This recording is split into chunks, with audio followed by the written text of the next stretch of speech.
ഇസ്രയേലിൻ്റെ രാജാവായ യഹോവ, അവന് വീണ്ടെടുപ്പുകാരനായ സൈന്യങ്ങളുടെ യഹോവ ഇപ്രകാരം അരുളി ചെയ്യുന്നു: ഞാൻ ആദ്യനും അന്ത്യനുമാകുന്നു, ഞാനല്ലാതെ ഒരു ദൈവവുമില്ല.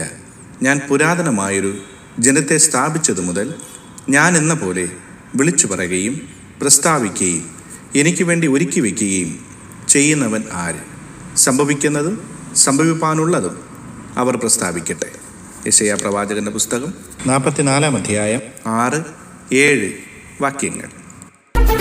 10,000 പേർകളിൽ പരമസുന്ദരനായ മണവാളനൊരുവൻ മാത്രം. 10,000 പേർകളിൽ പരമസുന്ദരനായ മണവാളനൊരുവൻ മാത്രം. മണവാളനൊരുവൻ മാത്രം.